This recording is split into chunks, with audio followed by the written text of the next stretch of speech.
The silence in the tiny apartment was louder than any noise Clara had ever known. It was the hollow sound of an empty pantry, the accusing quiet of an eviction notice taped to the door, the breathless pause of a sleeping child whose fever had yet to break. Clara stood over the crib, her hand hovering just above her son Leo's forehead, feeling the unnatural heat radiating from his small body. His breaths were shallow, punctuated by a faint, wheezing cough that tore a fresh rip in her already frayed heart. She looked from Leo to the single, dented can of formula on the counter. It was 3/4 empty. It would last the night, maybe, but not tomorrow. The prescription for the antibiotic that the clinic doctor had given her sat folded on the peeling linoleum, a cruel, white rectangle of hope she could not afford. The pharmacy had quoted her a price that might as well have been $1 million. Her bank account held $7.32. Payday for her cleaning job was a week away, an eternity she and Leo did not have. Pride was a luxury she had shed long ago, piece by piece, with every missed meal and every patched-up pair of Leo's tiny shoes. Still, a stubborn ember of it remained, preventing her from calling the one or two friends who were barely better off than she was. They had their own struggles, their own children to feed. Desperation, however, was a cold, rising tide, and it was about to drown that final ember for good.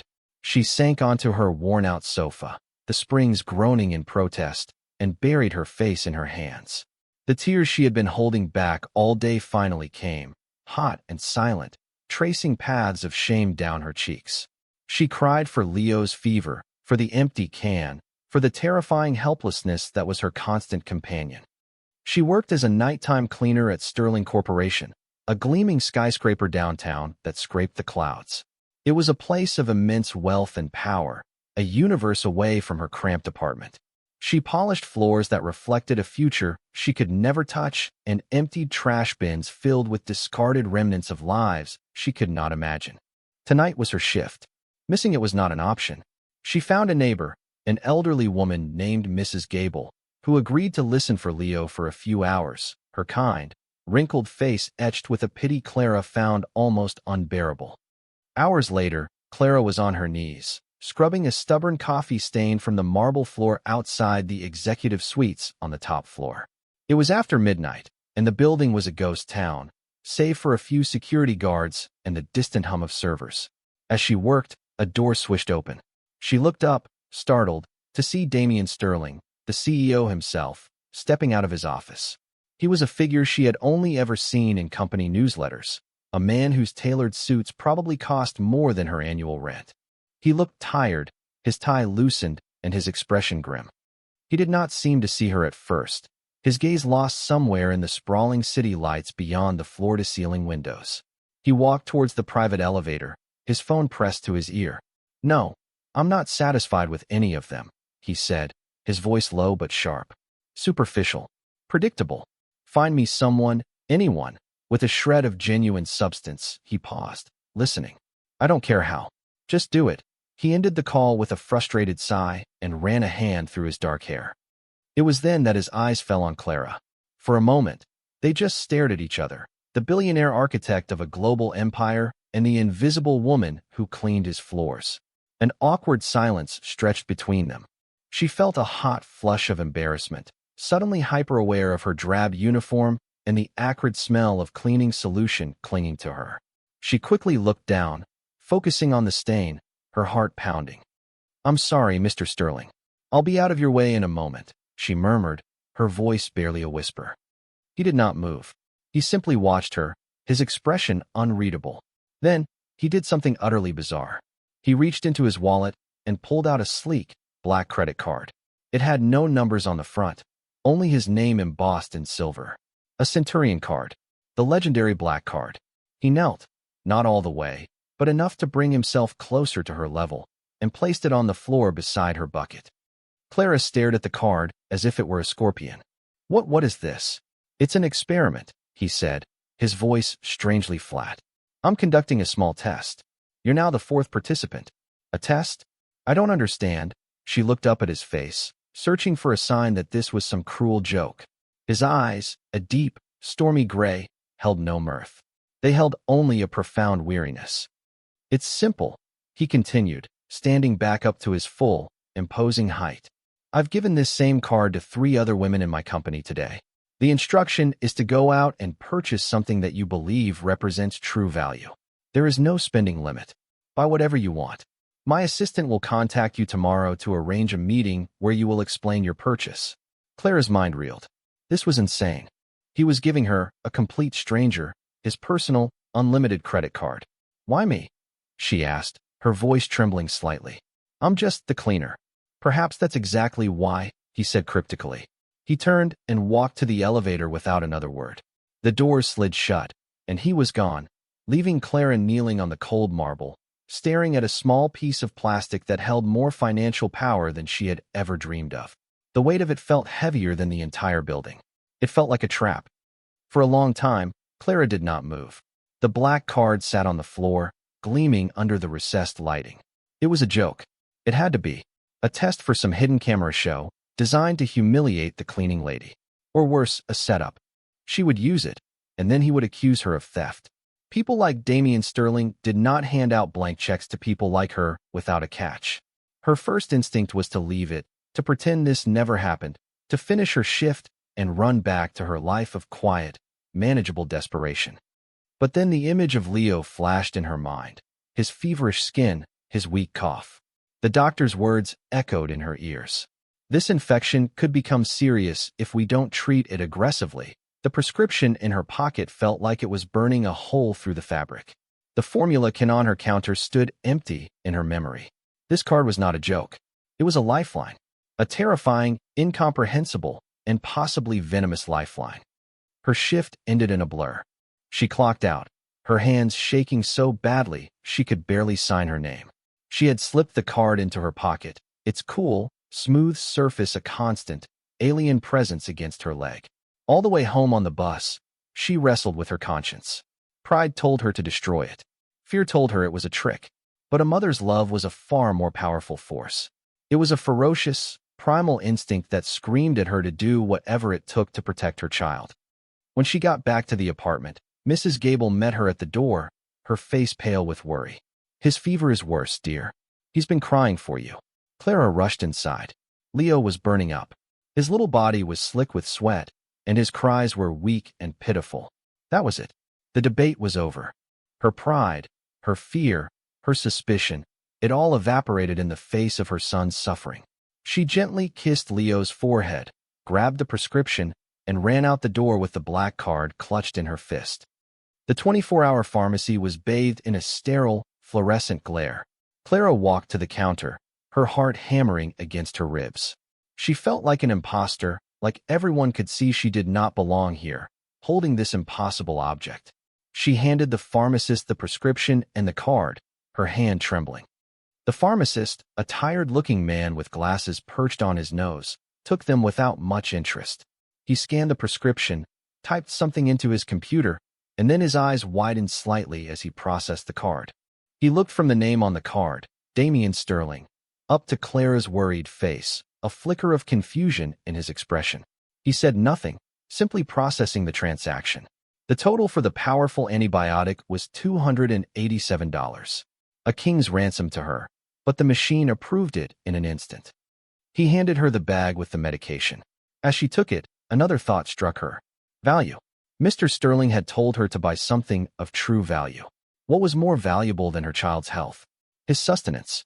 On her way out, she passed an aisle stacked high with baby formula. Not the cheap, generic brand she usually bought, but the premium, organic kind fortified with extra vitamins. The kind she always looked at with a pang of guilt and longing. Without a second thought, she grabbed the largest box they had. It cost $56. She paid for it at the front register, the cashier barely glancing at the card. The total of her purchases came to $343. As she walked out into the cool night air, clutching the bags to her chest, she felt a wave of both profound relief and sickening dread. She had what Leo needed. But what would the consequences be tomorrow? From his penthouse apartment overlooking the city, Damian Sterling watched the transaction alerts appear on his tablet. He had been tracking the spending of the 3 women he had chosen for his unorthodox test. The first, a sharp and ambitious vice president in marketing, had spent $12,000 at a designer boutique on Fifth Avenue. The second, a brilliant but ruthless lawyer from his legal department, had purchased a $30,000 watch. The third, his own executive assistant, had booked a first-class, all-inclusive vacation package to Fiji for $18,000. Their choices were exactly what he had expected: selfish, materialistic, and utterly predictable. It was a confirmation of his deepening cynicism, a belief that in a world of wealth, genuine character had become extinct. He had concocted this test in a moment of frustration, hoping, foolishly, that someone might surprise him. He was about to write the entire experiment off as a failure when two new alerts popped up. Transaction: City Central Pharmacy. Amount: $28,700. Transaction: City Central Pharmacy. Amount: $5,600. He stared at the screen. The cleaning lady. He had added her on a whim, a wild card born from a moment of strange impulse as he saw her scrubbing the floor, looking so tired and so invisible. He had expected her to either not use the card at all out of fear, or to buy a new television, or perhaps pay a few months' rent. But this, the pharmacy? For such small amounts?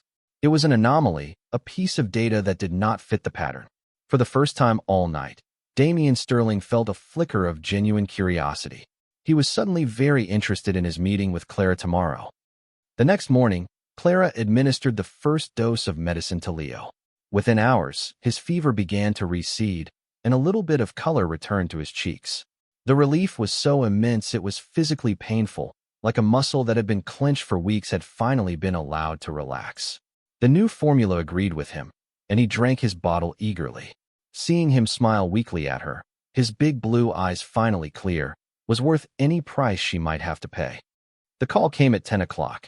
A crisp, professional voice identified herself as Mr. Sterling's assistant, not the one who had bought the trip to Fiji, Clara noted, and requested her presence on the top floor at 11. The dread returned with a vengeance.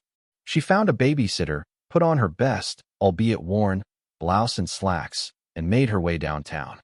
Walking into the executive suite felt like stepping onto another planet. The plush carpet muffled her footsteps, and the air was scented with something clean and expensive. The assistant led her to a vast office with a panoramic view of the city. Damian Sterling sat behind a desk the size of her entire kitchen, not looking at her, but at a tablet in his hands. "Please sit," he said without looking up. Clara sat stiffly in the leather chair opposite him, her hands clasped tightly in her lap. The silence stretched, thick with tension. She felt like a specimen under a microscope. Finally, he set the tablet down and folded his hands, his gray eyes pinning her in place. "I've reviewed the purchases made by all 4 participants in my experiment," he began, his voice cool and detached. "A handbag worth more than a car, a watch, a luxury vacation, and then there are your purchases. A total of $343 spent at a pharmacy." He leaned forward slightly. "I asked you to buy something of value, miss. I'm sorry, I don't know your last name." "It's Vance," she said, her voice quiet but steady. "Clara Vance." "Miss Vance," he continued, "I have to admit, I'm intrigued. Of all the things you could have bought with a limitless source of funds, you chose medicine and baby formula. Please, explain your definition of value to me." Clara took a deep breath. She had expected anger, accusations, maybe even security guards to escort her out. This calm, clinical questioning was somehow more unnerving. But then she thought of Leo, safe and sleeping soundly for the first time in days, and her fear was replaced by a surge of righteous defiance. "You want to know my definition of value, Mr. Sterling?" she said, her voice gaining strength. "Value is the sound of your child breathing easily after you thought his lungs would give out. It's the feeling of his fever breaking under your hand. It's a full stomach and a bottle of medicine that I couldn't afford yesterday, but that might have saved his life." She met his gaze directly, her chin held high. "You call this an experiment. I call it a cruel game. Do you have any idea what it's like for people like me? To live every single day on the edge of a cliff, where one sick day, one unexpected bill, can send you plunging into absolute ruin? You hand me that card like you're some kind of god, testing the morals of a lesser being. But that card didn't represent a fantasy to me. It represented a single, desperate choice, my son's well-being." Her words hung in the air between them. She expected him to fire her on the spot. Instead, the hard, cynical mask on his face seemed to crack. The weariness she had seen in his eyes last night returned, but this time it was mingled with something else, something that looked like pain. He was silent for a full minute, his gaze distant. When he finally spoke, his voice was different, softer, stripped of its corporate authority. "My mother raised me on her own," he said, his eyes not on Clara, but on the sprawling city below. "We lived in a one-room apartment in a bad neighborhood. She worked 2 jobs, sometimes 3. She was a cleaner, too, and a waitress. Anything she could do to keep a roof over our heads." Clara stared at him, stunned into silence. This was not the confession she had expected. "I was about 7, he went on, his voice thick with memory. "I came down with a severe case of pneumonia. The doctor said I needed a specific antibiotic, an expensive one. It was the end of the month. The rent was due. My mother had just enough money for one or the other. The rent, or my medicine." He finally turned his gaze back to Clara, and his eyes were glistening with unshed tears. "She chose the medicine. We were evicted 2 days later. We slept in our car for a week until she could borrow enough money from a friend for a new deposit. She never once complained. She just held my hand and told me that as long as I was healthy, we were the richest people in the world." He leaned back in his chair, a profound sadness settling over him. "I built this entire company from nothing, fueled by the memory of that struggle. I promised myself I would become so powerful that I would never be helpless again. But somewhere along the way, I lost touch. I became surrounded by people who only see value in stock prices and luxury goods. I started to believe that people like my mother, people with her kind of integrity and selfless love, didn't exist anymore." He looked directly at Clara, his expression one of raw vulnerability. "My experiment wasn't a game. It was a desperate, cynical search for proof that I was wrong. I needed to know that character like hers still existed in the world. And then you, a woman cleaning my floors, with every reason to be selfish, showed me it does. You made the exact same choice my mother made." The air in the room had shifted completely. The vast space no longer felt intimidating, and the man behind the desk was no longer a powerful CEO, but a man haunted by his past. Clara's anger dissolved, replaced by a wave of unexpected, overwhelming empathy. She saw the lonely boy inside the billionaire, a boy who missed his mother. "I'm sorry," she whispered. "About your mother. She passed away 5 years ago," he said quietly. "She got to see my success, but I'm not sure she was proud of the man I was becoming. I think she would have been proud of me today, though. For finally finding you." He paused, then took a decisive breath, his CEO demeanor returning, but softened now, tempered by his confession. "Miss Vance. Clara, you have a college degree, do you not? In accounting." Clara was taken aback. "How did you know that?" "It's in your employment file. I read it this morning," he admitted. "Why are you working as a cleaner when you are qualified for so much more?" "Life," she said with a simple, weary shrug. "Leo's father left when I found out I was pregnant. My mother got sick around the same time. I had to drop out of my master's program to take care of her. After she passed and Leo was born, I took whatever job I could get. The debt from her medical bills was crippling. I never had the chance to get back on my feet." Damien nodded slowly, a look of understanding on his face. "I'm creating a new position," he said, his tone firm and resolute. "Head of the Sterling Foundation's new community outreach program. The job will involve auditing charitable requests and ensuring our donations go to the people who truly need them most.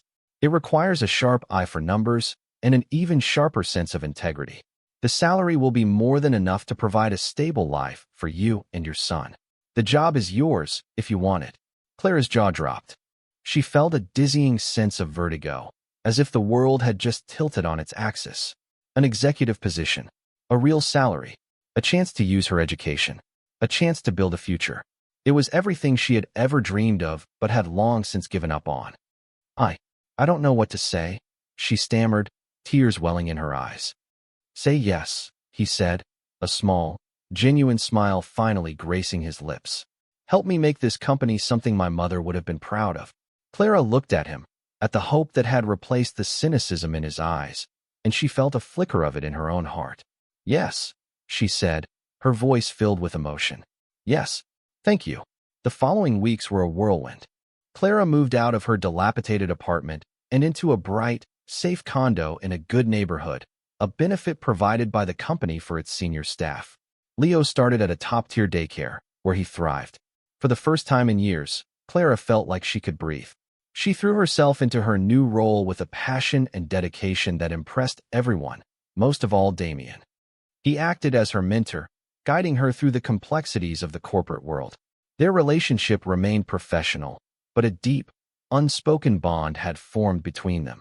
They often had lunch together, talking about the foundation's work, but also about their lives.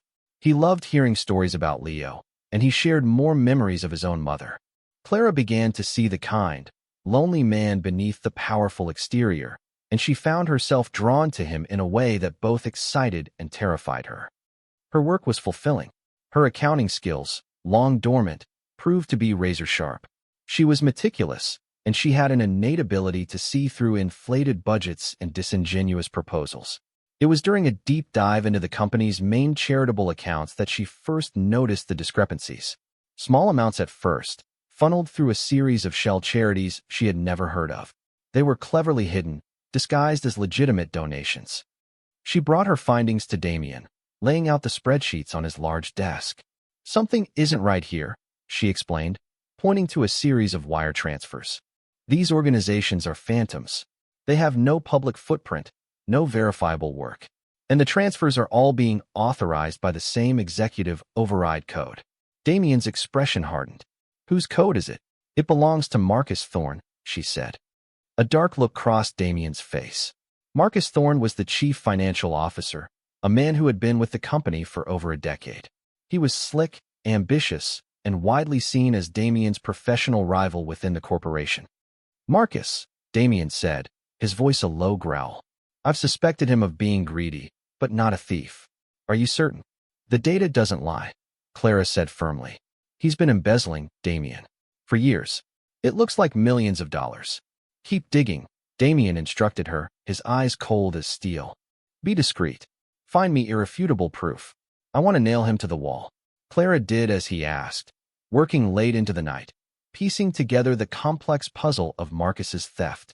She was so focused that she did not notice that she, in turn, was being watched. Marcus was no fool. He had seen the way Damien favored the new hire, had noticed her sudden interest in his private accounts.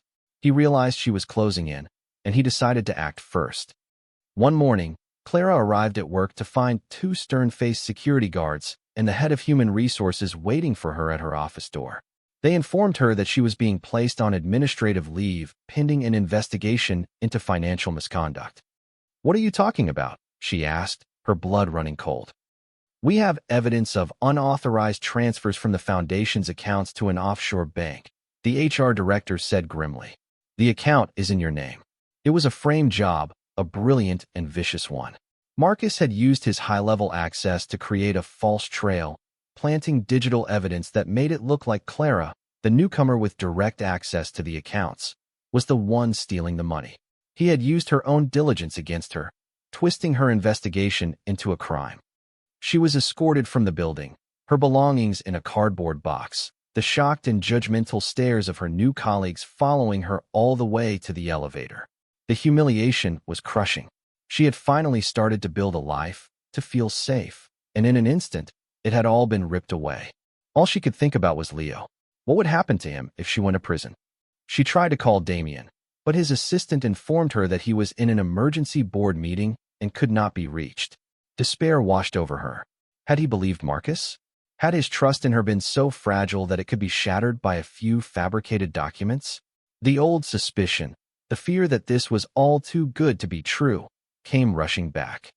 But then, sitting in her car in the parking garage, her mind raced. She would not let him win. She would not be a victim. She thought back over all the data she had analyzed. Marcus was smart, but he was also arrogant. Arrogant people made mistakes. She had to find his mistake. She drove home, her mind a whirlwind of numbers and code.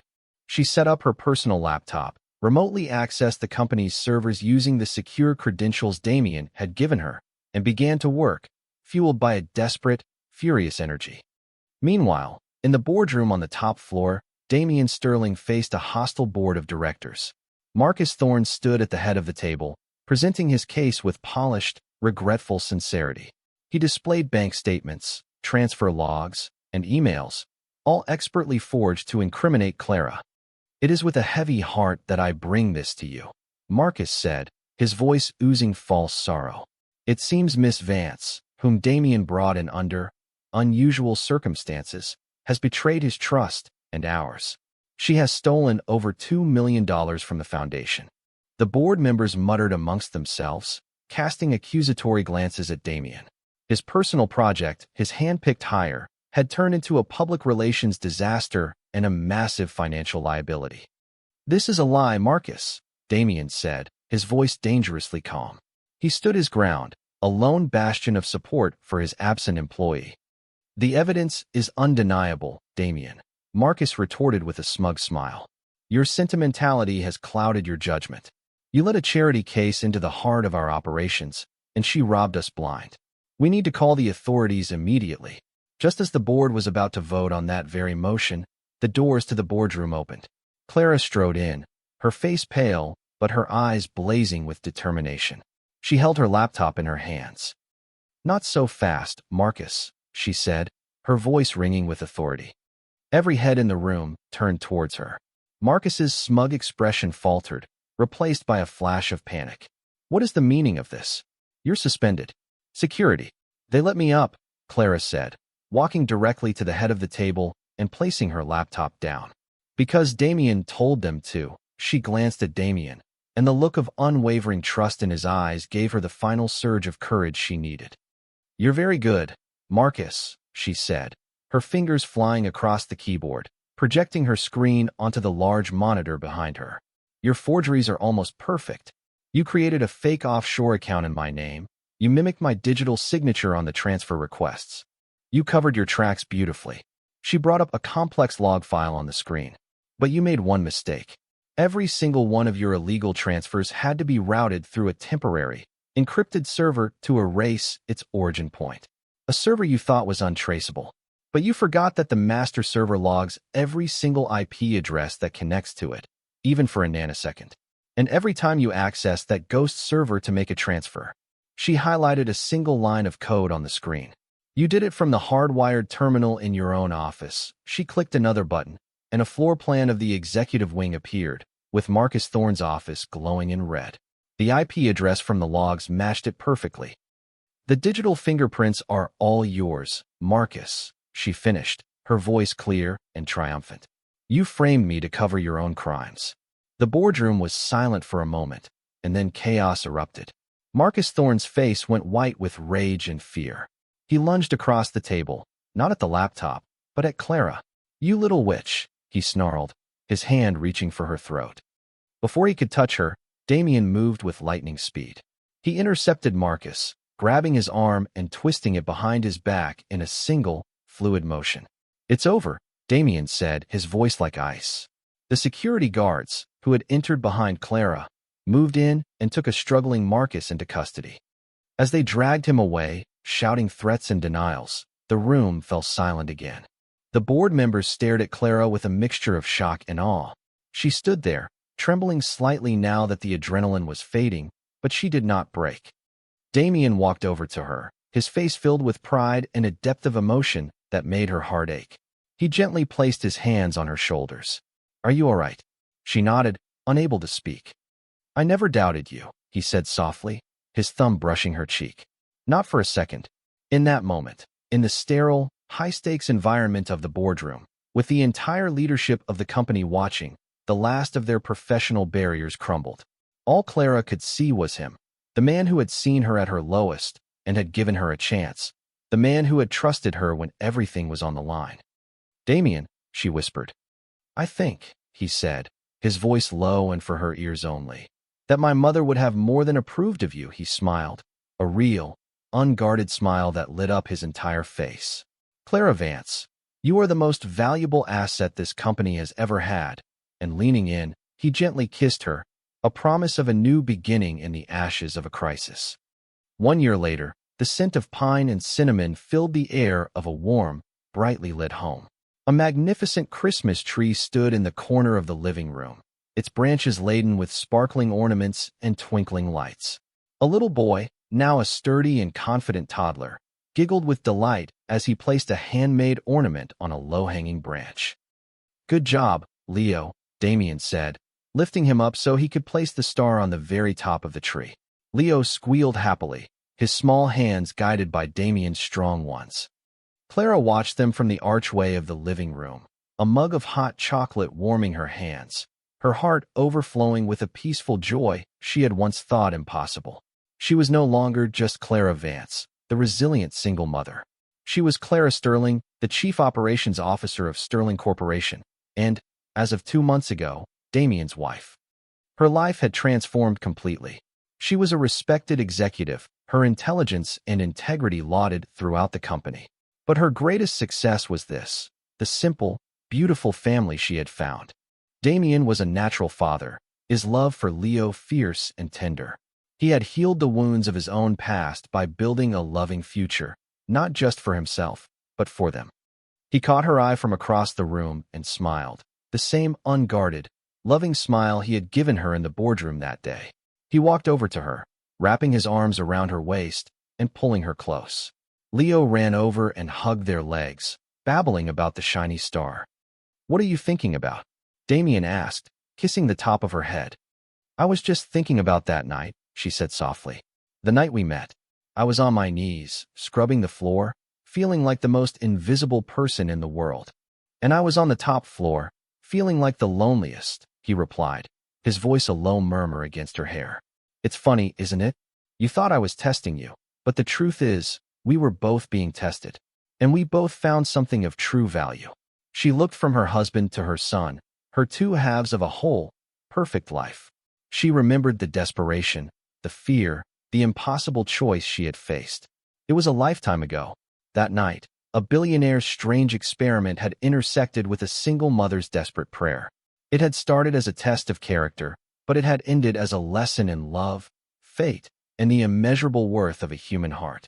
And as she leaned into her husband's embrace, surrounded by the warmth and light of the family they had built, Clara knew she was finally, truly, home.